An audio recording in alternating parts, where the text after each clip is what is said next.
네, 우선 가슴에 손을 얹고 믿음을 고백과 함께 말씀을 듣겠습니다. 제가 먼저 고백하겠습니다. 하나님은 나를 사랑하십니다. 나는 그 사랑 안에 있습니다. 하나님은 오늘 나에게 말씀하실 것입니다. 그 말씀에 능력이 있습니다. 그 말씀에 생명이 있습니다. 나의 마음을 하나님께 열겠습니다. 나의 생각을 예수님께 집중하겠습니다. 들은 만큼 변합니다. 들은 만큼 행복해집니다.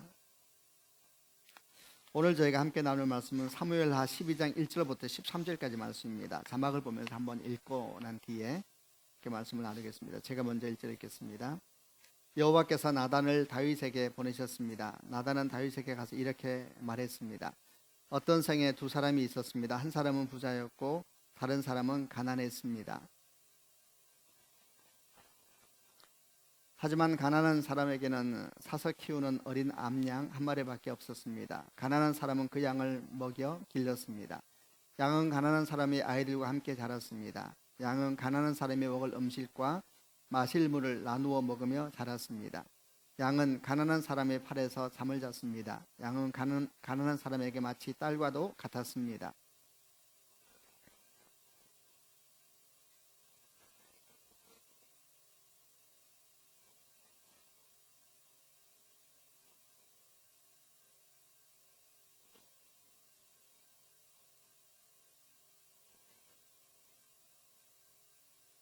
다윗은 그 부자에 대해서 크게 화를 냈습니다. 살아계신 여호와께 맹세하지만 이 일을 한 사람은 죽어야 한다.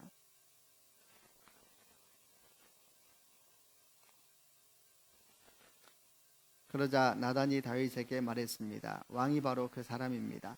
이스라엘의 하나님 여호와께서 이렇게 말씀하십니다. 나는 너를 이스라엘의 왕으로 세워주었다. 나는 너를 사울에게서 구해주었고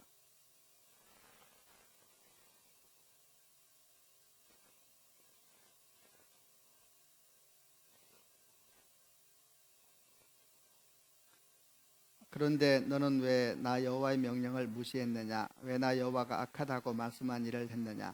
너는 햇사람 우리아를 암몬 사람들의 칼에 죽게 했다. 그리고 너는 그의 아내를 빼앗아 네 아내로 만들었다.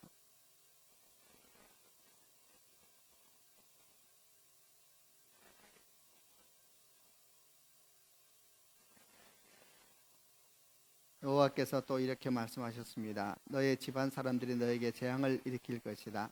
네가 보는 앞에서 내가 너희 아내들을 빼앗아서 너희 아주 가까운 사람들에게 줄 것이다. 그 사람이 대낮에 너희 아내들과 잠자리를 함께 할 것이다.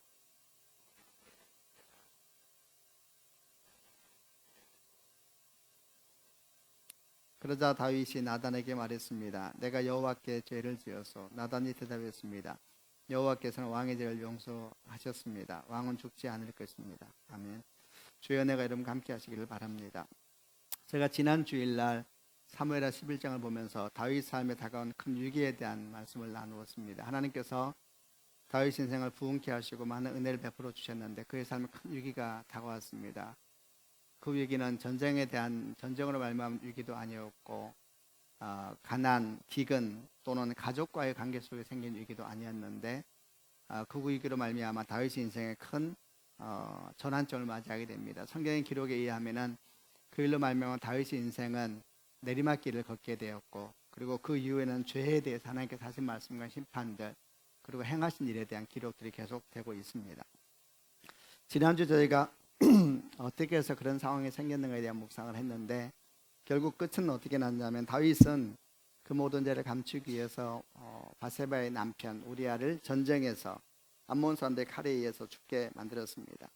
그러면서 이 모든 죄는 다 묻히는 것 같았지만은 하나님께서는 이 모든 것을 보고 계셨고 그리고 오늘 저희가 보는 본문 가운데 이제 사건으로 이어지게 됩니다. 오늘 하나님께서 나단 선지자를 다윗에게 보내서 그 죄를 드러내시는데 이것은 하나님께서 사무엘 선지를 사울 왕에게 보내서 그의 죄를 드러내시는 것과 같은 것입니다. 하나님은 드러내시고 고치시고 치유하시는 분이시고 온전케 하는 분이십니다.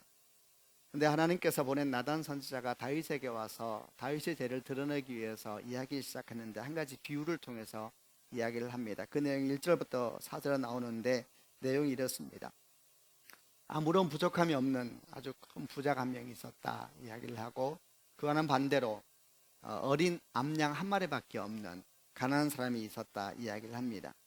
그런데 어느 날 이 부유한 사람에게 손님이 찾아와서 이 부자가 그 손님을 위해서 음식을 대접해주고 싶은데 자기가 가지고 있는 짐승을 잡고 싶지는 않아서 그 가난한 사람이 가지고 있었던 자식처럼 키웠었고 자기가 먹을 것을 함께 나누어 먹었고 마실 물을 함께 나누어 마셨고, 그리고 그 사람의 팔을 비면서 자게 했던 정말 자녀처럼 딸처럼 길렀던 그 암양을 잡아서 손님을 대접하라고 결정을 하고, 그리고 그 가난한 사람에게 양을 빼앗아서 그 양을 죽여서 손님을 대접했다. 이제 이 얘기를 나단 선지자가 다윗에게 한 겁니다.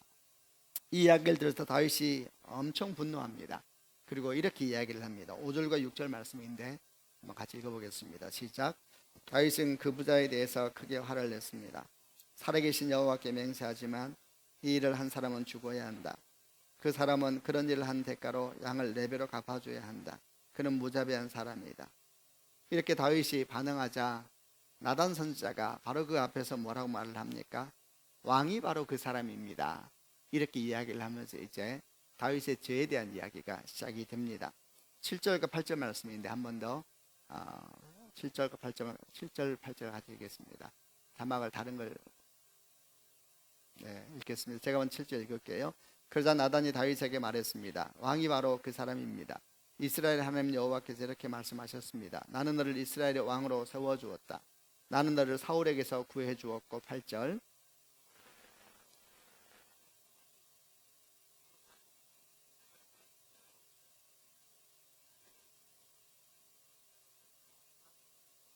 이제 이 말을 하면서 하나님께서 이제 다윗의 죄에 대해서 얘기를 하기 시작하시고 그 죄의 결과에 대해서 얘기를 하면서 오늘 본문에 있는 내용 가운데 들어가게 됩니다. 우선 우리가 하나님께서 다윗의 죄에 대해서 그 결과를 뭐라고 말씀하시는가 라는 내용을 보기 전에 왜 하나님께서 이런 비유를 가지고 다윗의 죄에 대해서 말씀하셨을까 생각을 해보려고 합니다. 왜냐하면 큰 부자와 가난한 사람에 대한 비유가 약간은 어떤 면에서는 다윗의 죄를 설명하는 데 있어서는 이게 합당한 비유일까라는 생각이 들기 때문인데, 하나님께서 이 비유를 쓰셨다는 이야기는 분명히 다윗의 죄에 대한 본질에 대해서 말씀하고 싶은 부분이 있었을 겁니다. 우선 결론적으로 말하면은 다윗의 죄, 그의 행위, 그 바닥에 깔려있는 죄의 근본에는 뭐가 있었냐면 교만이라고 하는 아직 보이지 않지만 깊은 죄의 근본이 있었습니다. 하나님은 말씀하시기를 나는 너에게 다 주었다 이렇게 말합니다. 실제로 하나님께서는 다윗에게 정말 많은 것을 주셨습니다. 왕으로 세워주셨고 엄청난 승리와 번영을 가져다 주었고 가정을 만들게 하셨고 사울의 나라와 사울의 딸을 너에게 아내를 주었다 이렇게 설명하시면서 그 뒤에 뭐라고 덧붙이냐 하면은 만약 너에게 부족한 것이 있었다면 내가 더 많은 것을 너에게 주었을 것이다 이렇게 이야기를 합니다.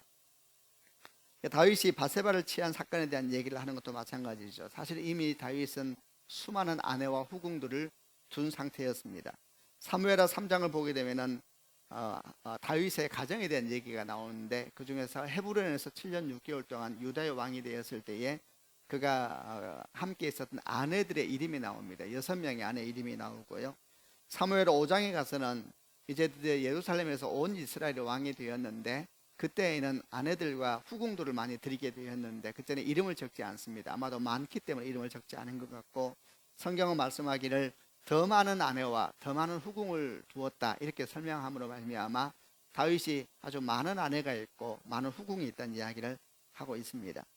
사실 이런 다윗의 모습은 신명기 17장의 말씀에 의하면 저 앞에 옳지 않은 일이었습니다. 왜냐하면 하나님께서는 이스라엘 모세를 통해서 말씀하시기를 이스라엘의 왕이 세워질 때에는 하지 말아야 될 몇 가지 얘기를 하시면서 그 중에 하나가 아내를 많이 두어서는 안 된다 분명히 말씀하셨는데, 다윗이 많은 아내를 둔 것은 분명히 문제가 있는 것입니다. 어쨌든 간에 이런 상황 속에서 한 가지 분명한 것은 다윗은 많은 아내와 후궁을 둔 상황이었습니다. 그러니까 이 얘기하고 쭉 설명을 해보면 다윗이 바세바를 취한 것은 뭐가 부족해서 그런 것이 아니었다는 겁니다. 하나님께서 그에게 많은 것을 주셨습니다. 많은 것을 주시고 그 많은 것이 그의 인생에 충분히 아름답고 복된 것이었음에도 불구하고 다윗의 삶에 이런 문제가 생겼다는 거죠. 그럼 도대체 다윗의 삶, 그가 죄로 말미암아 그렇게 행동하게 된 그 근본에는 뭐가 있을까라고 생각하게 됩니다. 그런 것을 보기 위해서는 그의 행동을 묵상하면 됩니다. 행동이라는 것은 마음에 있는 것이 밖으로 나오는 것이니까 그의 행동을 통해서 그 안에 뭐가 있는가에 대한 것을 묵상해 볼 수가 있습니다. 저희가 지난주에 보았던 바세바와의 그 사건이 있기 전에 대한 성경은 자세한 내까지 기록을 하고 있는데 이런 얘기가 시작됩니다. 왕들이 봄이 되어서 전쟁을 나갈 때에 다윗은 전쟁을 나가지 않고 있었다, 이렇게 설명을 하면서 시기적으로 어땠냐면 늦은 시간에 잠을 자다가 일어나서 해질녘에 일어났다 돼 있죠. 해질녘에 일어나서 왕궁의 옥상 위를 거닐고 있었다, 이렇게 설명하면서 이제 바세바의 사건이 시작이 됩니다. 그가 왕이 있어야 될 곳, 자기가 원래 있어야 될 곳의 소중함을 잃어버리고 부하들이 목숨을 걸고 나라를 위해서 일하고 있을 그때에 늦게까지 잠을 자고 해질녘에 일어났으니까 정상적인 상황은 아니죠. 일어나서 왕궁의 옥상을 어슬렁거리고 있었다 그랬는데 이런 모습을 상상해 볼 만합니다. 그가 거닐고 있었던 왕궁의 옥상에서 그는 어슬렁거리면서 뭘 보고 있었을까? 아마 그는 예루살렘 거리를 보고 있었을 겁니다. 예루살렘은 이스라엘의 부흥을 상징하는 도시였고 다윗이 새로 수도로 정한 곳이어서 하나님의 전도 거기에 있었고 모든 이스라엘의 영광이 다 거기에 모여있는 곳인데 왕궁의 옥상 올라가서 이스라엘을 보고 다닐 때 어떤 마음이 들었을까? 아마도 뿌듯하지 않았을까 싶습니다.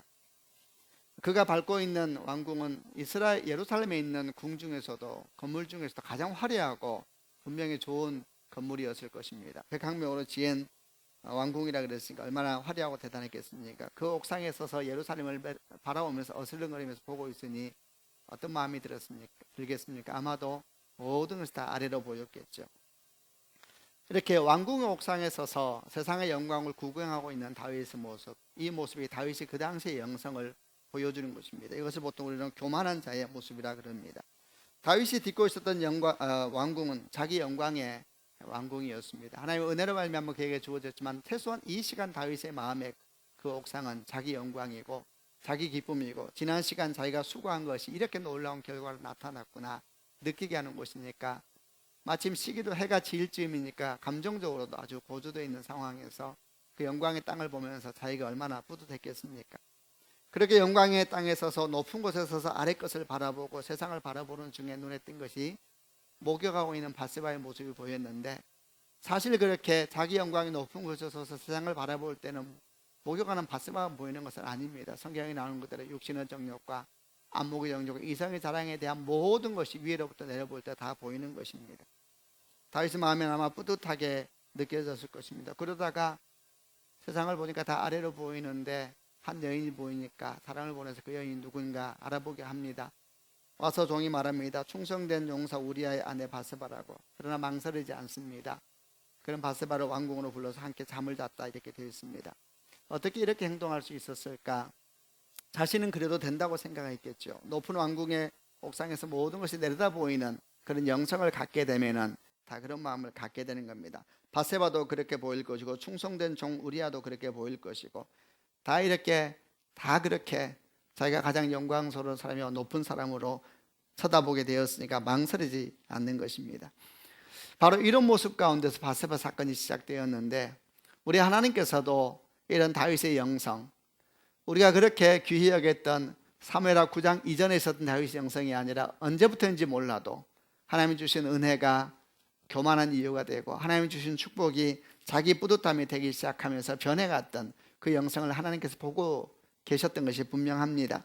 그래서 어떻게 하셨는가? 나단 선지를 통해서 그의 영성의 본질을 드러내시는 것이죠. 큰 부자가 있었다, 모든 것을 다 가지고 있었고 부족한 것이 없었는데 옆에 단 하나 있는 생명과 같은 어린 암양에 있는 가난한 사람도 있었다. 그런데 그것을 다 빼앗아 버렸다라고 말하면서 이 부자의 말로 어떤 사람인가에 대해 생각한 것이죠. 참으로 교만한 사람인 겁니다.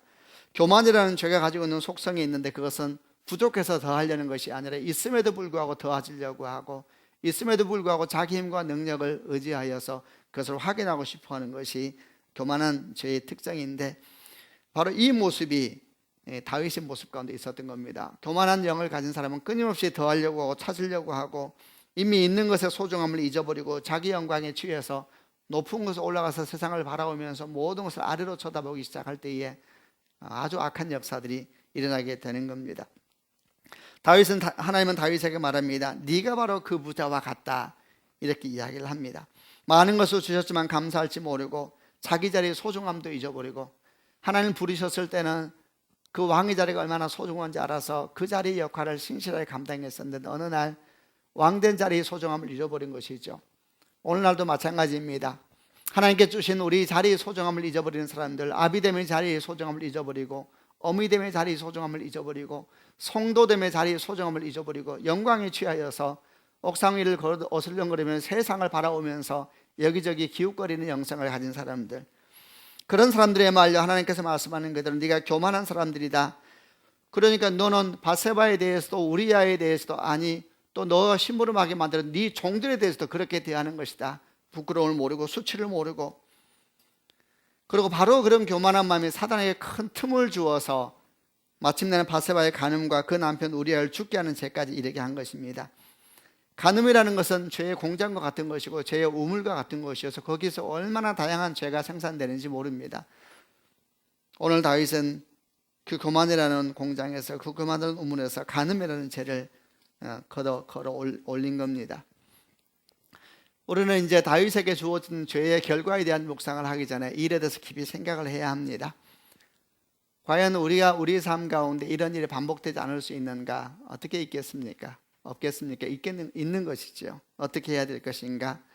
우리가 무엇보다 주 앞에서 겸손한 영을 가져야 합니다. 이것은 내면적이고 깊은 바다에 깔려 있는 것이니까 주님만이 아시는 것인데, 참 이 일에 대해 소망하면서 걸어가야 될 줄로 믿습니다. 주어진 자기 삶의 자리를 소중하게 여기는 사람들이요, 세상을 보기 전에 세상의 영광에 취하여서 어슬렁거리면서 옥상 위를 왔다 갔다 하기 전에 주 앞에 무릎을 꿇고 하나님의 영광을 바라보는 사람이요, 그런 영성을 가진 사람들, 하나님을 바라보고 하나님의 영광을 아는 사람은 자기의 낮아짐을 알 것이고 자기의 부족함을 알게 되니까 어찌하든지 그 가운데서 주 앞에서 견고하게 서게 될 줄로 믿습니다. 이렇게 이제 다윗이 드디어 그 죄가 교만으로부터 나온 악한 죄의 영향력이고 열매들이다, 이렇게 얘기하면서 주님께서 이제 그 죄의 열매에 대해서 이제 네 인생에 이런 일이 생기게 될 것이다 말하면서 하나하나 설명을 합니다. 첫 번째 말씀은 9절에 이렇게 시작됩니다. 9절 말씀만 한번 같이 읽어보겠습니다. 시작. 그런데 너는 왜 나 여호와의 명령을 무시했느냐? 왜 나 여호와가 악하다고 말씀하니를 했느냐? 너는 햇사람 우리아를 암몬 사람들 손에 칼에 죽게 했다. 그리고 너는 그의 아내를 빼앗아 네 아내로 만들었다. 첫 번째, 죄는 어떤 결과를 낳는가? 너는 왜 여호와의 명령을 무시했느냐? 왜 여호와가 악하다고 말씀한 일을 했느냐? 이렇게 이야기를 합니다. 죄가 우리 가운데 일하기 시작하면 어떤 일이 생기는가? 우리의 삶에 하나님의 말씀을 왜곡시키고 하나님의 말씀을 으로 말미암은 질서를 무너뜨려 버리는 일을 하는 것입니다. 기억하셔야 합니다. 죄는 말씀을 왜곡시키고 말씀의 능력을 빼앗아가 버리는 것입니다. 그래서 죄가 우리 가운데 들어오게 되면 말씀이 있다 하더라도 그 말씀이 능력 있는 말씀이 안 됩니다. 죄가 우리 가운데서 능동적으로 일하는 순간 아무리 말씀을 많이 배우고 많이 묵상한다 할지라도 그 말씀이 살아있는 말씀이 되지 않는 것이고, 말씀은 힘을 잃어버리고 능력을 잃어버리게 되는 겁니다. 히브리서 4장 12절 말씀 우리가 잘 압니다. 하나님의 말씀은 살았고 운동력이 있어 자유의 날선 칼보다 예리하여 혼과 영과 관절과 골수를 찔러 쪼개며 마음의 생각과 뜻을 감찰한다. 이게 말씀의 능력이라 그랬습니다. 그러므로 말씀이 말씀으로 일한다면 자유의 날선 칼과 같아서 혼과 영과 관절과 골수를 찔러 쪼갠다 그랬습니다. 내면에 있는 악함을 드러내고 우리를 치유하고 회복해 하시고 우리를 주 앞에 나오게 하는 것이 하나님의 말씀의 능력입니다. 그러니까 이런 말씀이 일할 때 어떤 일이 생기는가? 회복이 일어나는 것입니다. 이런 말씀이 일할 때 주의 말씀을 하면 내면에 조명의 역사가 일어나게 되는 것이고, 이런 말씀이 일할 때 치유 역사가 일어나게 되는 것이고, 이런 말씀이 일어날 때 우리 내면에 질서가 생기게 되는 것이고, 영육 간의 회복의 역사가 일어나고 치유와 능력의 역사가 일어나는 것은 믿으시는 축복이 있기를 바랍니다. 그러나 죄가 안에 들어오기 시작하면 이 말씀에 문제가 생기기 시작합니다. 이 말씀이 왜곡되기 시작합니다. 말씀이 왜곡되니까 힘을 잃어버리게 되고, 이는 마치 말하자면 잘 달려드는 자동차에 휘발유를 넣는 것이 아니라 이물질을 더해 넣는 것 같은 것입니다. 그러면 어떤 일이 되게 되는가?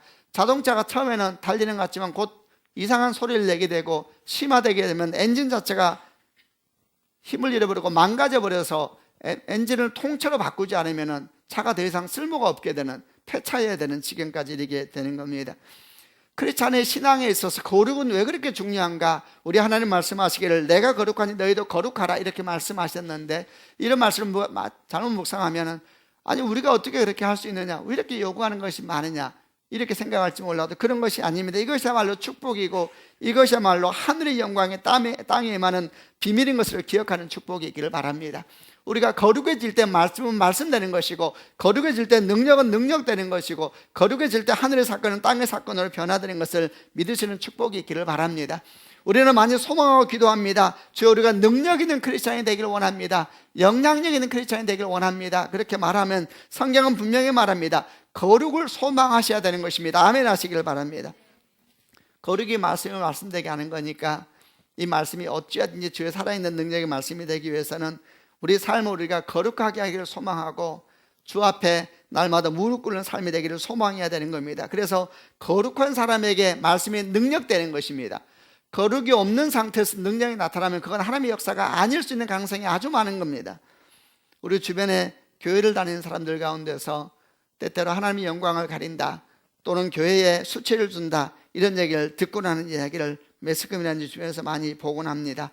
왜 이런 일이 생기는 건가? 오늘 말씀을 통해서 묵상해 보면 이들이 말씀을 모르는 사람들이 아니고 예배를 안 드리는 사람들이 아닙니다. 다 교회 장로들이요, 집사들이요, 목사들입니다. 그런데 왜 그들의 삶에 주의 영광이 나타나지 않고 영광을 가린 일이 반복되고 있는가? 그들은 뭐라고 말할지 모르지만 성경에서 나오는 오늘 말씀 본문은 가르쳐 주기를 그 삶이 거룩하지 않기 때문에 그런 겁니다. 삶이 거룩하지 않으니까 말씀의 능력이 안 되는 것이고, 그 말씀에 아무런 힘이 없는 것이고, 최소한 그 사람에게 그 말씀은 아주 삶에 도움이 되는 그런 아주 훌륭한 조언에 불과하게 말씀이 생명력을 잃어버리게 되는 겁니다. 마태복음 5장 13절로 16절 말씀에 너희는 세상의 소금이다. 만일 소금이 그 맛을 잃으면 무엇을 짜게 하겠느냐? 아무 쓸모가 없게 되어 밖에 버려져 사람들에게 밟힐 뿐이다. 너희는 세상의 빛이다. 산 위에 있는 도시는 숨겨질 수 없다. 이렇게 말하면서 우리를 세상의 소금이다 말하고 세상의 빛이라고 말씀을 합니다. 그런데 세상 성경은 말하기를 소금의 그 맛을 잃어버릴 수 있다 그랬습니다. 저는 이해가 되지 않는 것입니다. 소금의 본질이 맛인데 어떻게 짠맛을 잃어버릴 수가 있는 것일까 생각을 해보았습니다. 예, 소금이 짠맛을 잃어버릴 수가 있죠. 대표적인 경우가 뭡니까? 소금이 녹는데 이물질이 섞이는 것입니다. 소금에 이물질이 섞이면 음식의 짠맛을 내게 하는 것이 문제가 아니라 음식 자체를 버려야 되는 것이고, 성경에 나온 그대로 밖에 버려져 사람들에게 밟힐 뿐이니라 이렇게 말하면서 그 소금만이 아니라 소금이 녹아있는 공동체도 죽은 공동체가 되는 것이고, 그 공동체도 무능한 공동체가 되어서 밖에 나가서 모욕과 수치를 당하고 땅에 밝히게 되는 역사가 생기게 되는 겁니다. 언제 세상의 빛이라는데 그 빛이 등불이 빛을 비추지 못하는가? 대박으로 덮어버릴 때라 그랬습니다. 빛을 대박으로 덮어버리면 어떻게 빛이 밖으로 나오겠느냐라고 성경은 말합니다. 이 대박이 뭔가 죄입니다. 이물질이 죄지요. 죄가 섞여버리게 되면 소금은 맛을 잃어버리게 되고 짠맛을 내어낼수록 문제가 되는 것이고, 빛을 내어낼수록 더 문제가 되지 않겠습니까? 다 덮어버리는 것이니까 이런 문제가 되는 겁니다.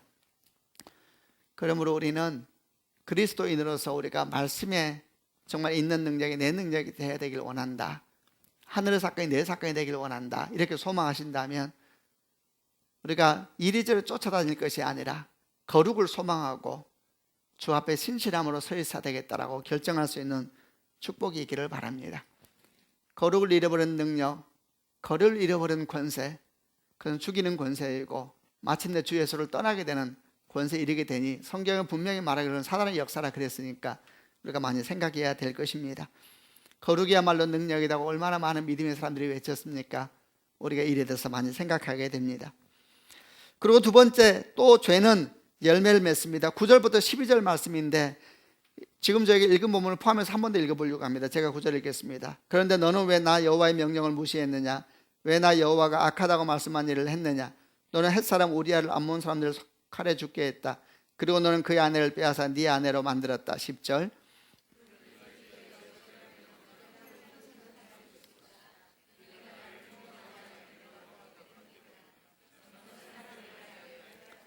여호와께서 또 이렇게 말씀하셨습니다. 너희 집안 사람들이 너에게 재앙을 일으킬 것이다. 네가 보는 앞에서 내가 너희 아내들을 빼앗아서 너희 아주 가까운 사람들에게 줄 것이다. 그 사람이 대낮에 너희 아내들과 잠자리를 함께 할 것이다.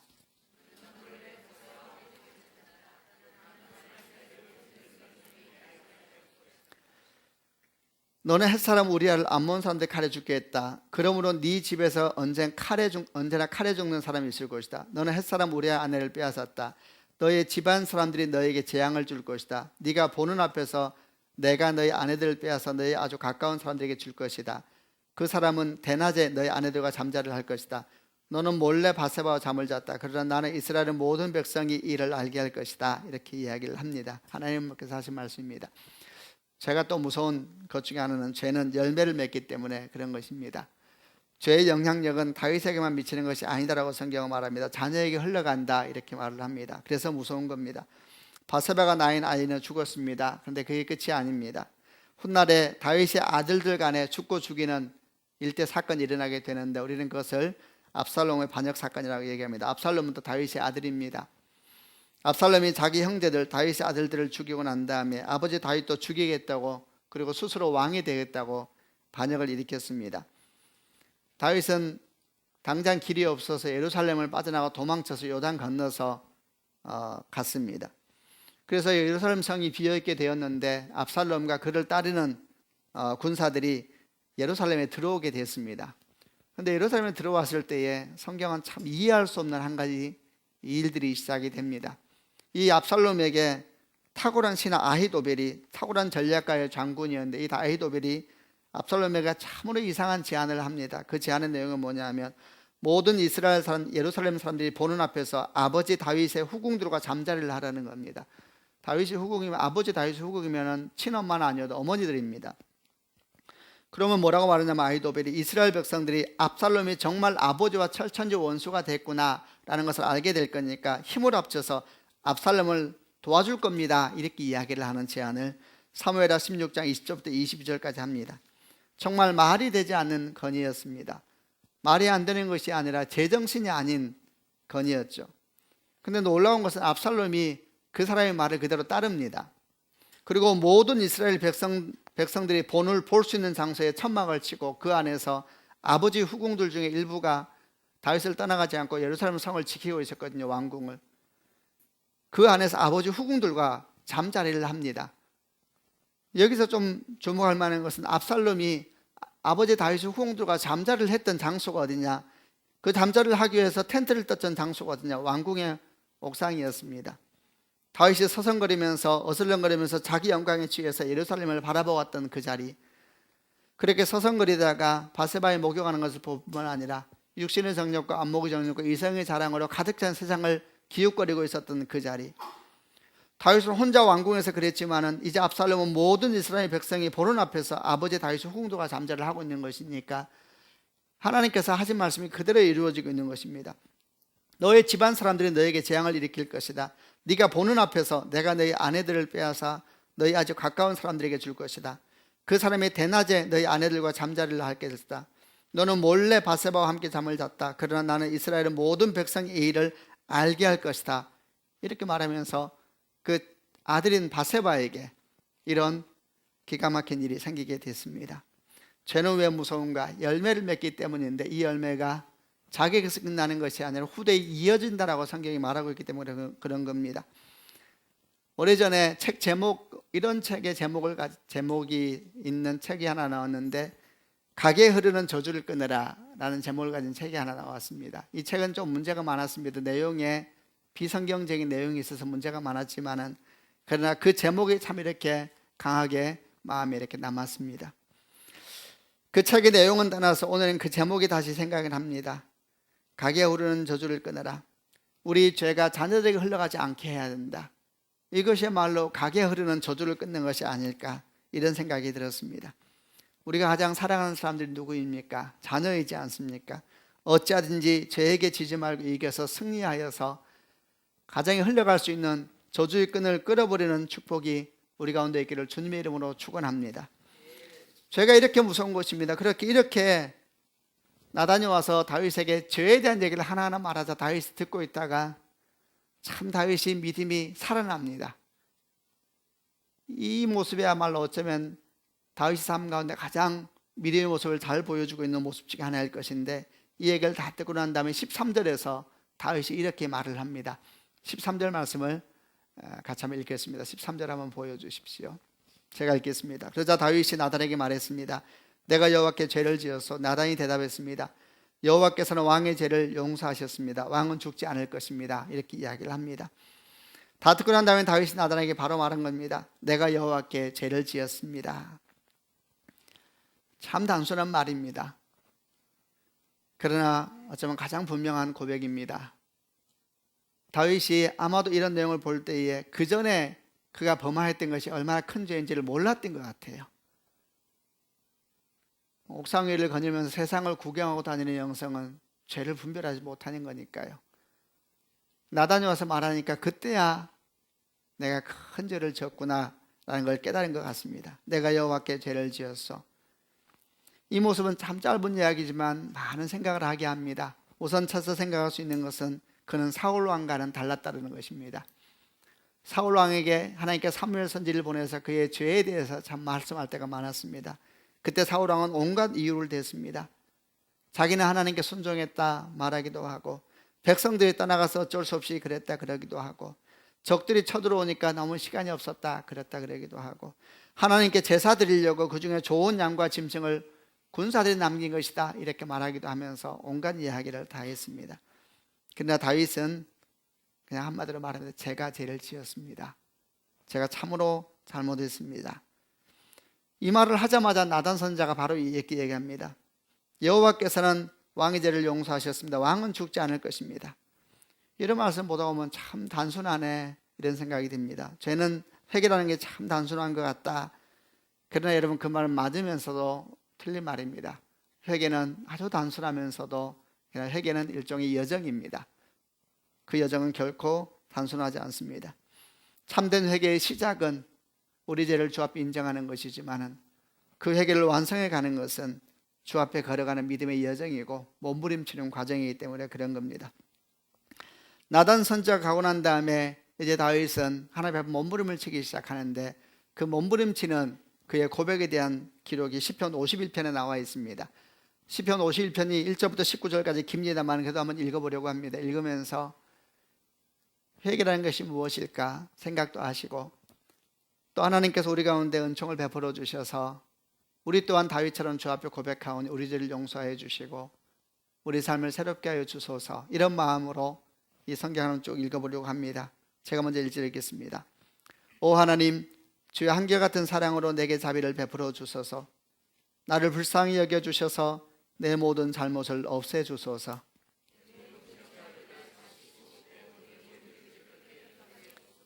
내가 저지른 잘못들을 알고 있으니 내 죄가 항상 내 앞에 있습니다.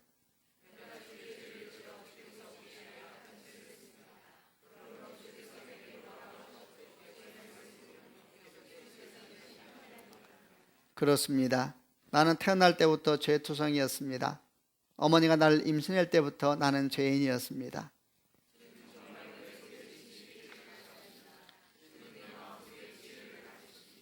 우슬초로 나를 씻겨주소서. 그러면 내가 깨끗해질 것입니다.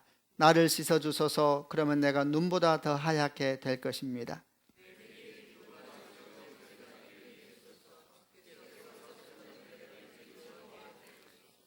내 죄에서 주의 얼굴을 돌리시고 내 모든 죄를 없애주소서.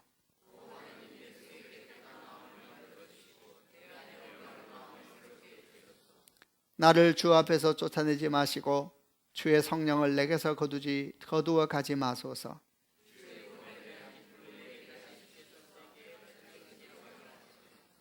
그러면 내가 나쁜 일을 하는 사람들에게 주의 길을 가르치겠습니다. 그렇게 되면 죄인들이 주께로 돌아올 것입니다.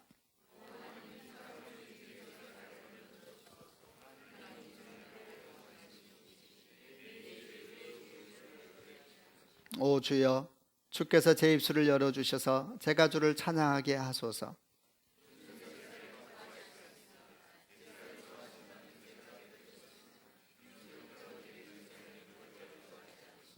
하나님께서 바라시는 제사는 깨어진 마음입니다.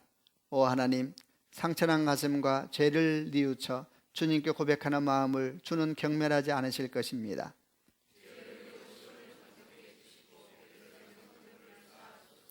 그러면 주께서 의로운 제사와 깨끗한 번제를 받으시고 기뻐하실 것이며 수소도 주의 제단 위에 바쳐질 것입니다. 우리는 이 말씀을 이렇게 그냥 읽고 있지만은 다윗이 이 고백을 했을 때는 말할 수 없는 몸부림 속에서 주의 은혜를 구했을 겁니다.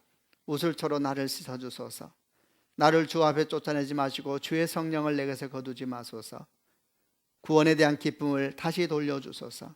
마음이 너무나 상하고 무너지고 어둠과 아픔과 상처로 그 마음에 가득 차 있는 것을 봅니다. 구원의 기쁨을 잃어버리고 주의 성령이 역사하지 않는 것 같고 죄에 대한 것이 그의 삶을 얼마나 가득 덮고 있는지를 깨달아가면서 그는 죽을 것 같은 마음으로 하나님 앞에 구하고 있는 것입니다. 하나님이여 주께서 구하시는 제사는 깨어진 마음입니다. 상처난 가심과 죄를 뉘우쳐 주님께 고백하는 마음을 주여 경멸하지 마소서.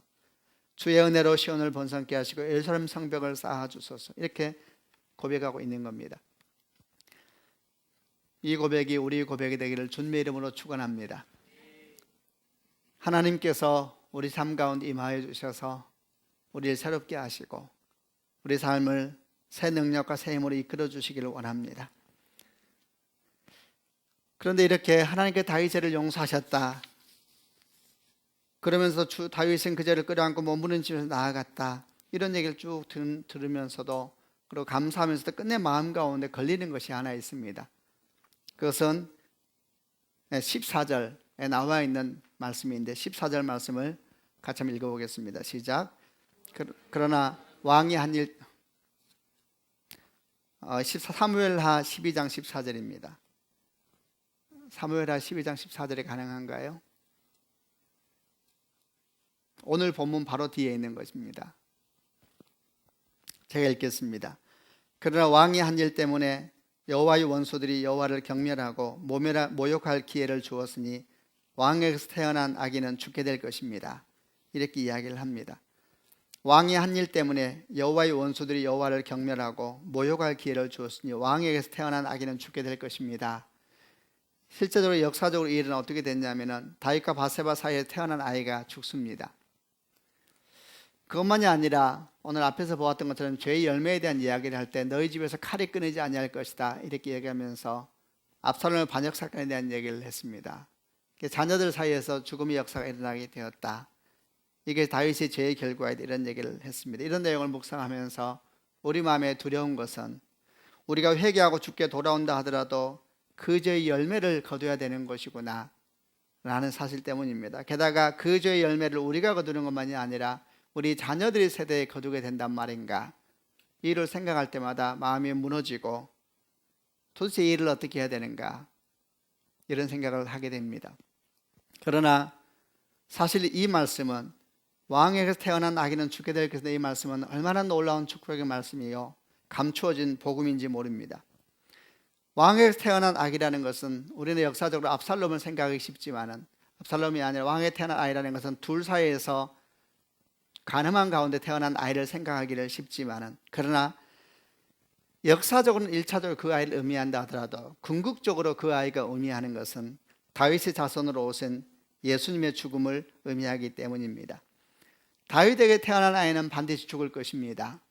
이렇게 말씀함으로 말미암아 훗날 다윗의 자손으로 오신 예수 그리스도 다윗에게 태어난 아기가 십자가에 못 박혀 죽으실 것에 대해서 주께서 예언하고 말씀하고 계시는 겁니다.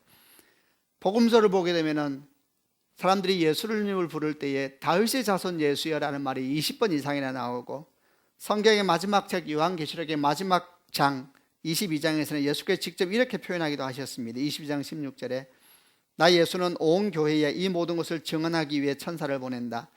나는 다윗의 뿌리이자 자손이며 빛나는 새벽별이다. 나는 다윗의 뿌리이자 자손이다. 아주 묘한, 뿌리라는 것은 위에 있는 것이고 자손이라는 것은 아래에 있는 것 같은데 다윗의 뿌리요 자손이다 이렇게 말씀하시면서 예수 그리스도의 모습을 설명하십니다. 이 말은 결국 무엇을 의미하는가? 다윗의 죄는 궁극적으로 다윗이 회개로서 완성되는 것이 아니라 예수의 십자가 피로 말미암아 완성된다는 것을 말하고 있는 것입니다. 우리는 이 일에 대해서 참으로 주께 감사를 드리고 하나님께서 우리를 위해서 행하신 축복은 우리가 상상할 수도 없고 우리가 꿈꿀 수도 없는 축복이라는 것을 기억해야 될 것입니다. 그러므로 우리가 죄에 대해서 생각할 때마다, 특별히 오늘 다윗이 지은 이런 죄에 대해서 생각할 때마다 죄는 자녀들에게 흘러가는 악한 영향력이 있다는 것을 깊이 생각하여서 그 저주의 흐름을 끊어버리기 위한 거룩한 노력을 해야 될 뿐만 아니라 동시에 우리 주 예수 그리스도의 십자가 보혈 앞에 우리가 굳게 성으로 말미암아 그 모든 죄의 영향력이 더 이상 후대에 흐르지 않도록 끊어버리시는 주의 영광과 역사도 함께 받아들이는 축복이 있기를 바랍니다. 그러므로 가만히 생각해 보니 우리가 다윗보다 복된 사람인 것입니다. 아멘 하시기를 바랍니다. 다윗이 성경 가운데 얼마나 복된 사람입니까마는, 그러나 다윗도 예수를 영접함으로 말미암아 거듭난 우리들의 복보다는 복을 적게 받은 것입니다. 그런 가정 가운데 많은 위기가 있었고 어려움 가운데 있었지만 우리는 다시 시작할 수가 있는 것입니다. 요한복음 19장 30절에 우리 주 예수 그리스도께서 십자가 못 박혀 죽으실 때에 마지막 하신 말씀이 기록되어 있습니다. 다 이루었다 말씀하시고, 또한 우리 주 예수께서 요한복음 8장 11절에 현장에서 가난한 여인을 짐승처럼 끌고 와서 돌로 쳐 죽이려고 하는 유대인들에게 말했습니다. 죄 없는 자가 먼저 치라. 이런 모든 과정을 거치고 난 다음에 홀로 여인만 남았을 때 주님께서 뭐라고 말씀하셨습니까? 나도 너를 정죄하지 않겠다. 가서 다시는 죄를 짓지 말라. 이렇게 말씀하셨습니다. 사랑하는 성도 여러분, 주의 은혜가 우리에게 있기를 주님의 이름으로 축원합니다. 다시 시작하십시다. 다시 시작하고 우리 가운데 있는 죄가 아무리 붉고 진하다 할지라도 주 예수 앞에 가지고 나아감으로 말미암아 모든 영향력을 끊어버리고 새롭게 생명의 영향력으로, 축복의 영향력으로 시작함으로 말미암아 여러분 자녀가 복을 받고 여러분 가정을 복을 받고 교회가 교회되어지는 놀라운 은혜가 있기를 주님의 이름으로 축원합니다. 아멘. 기도하십시다.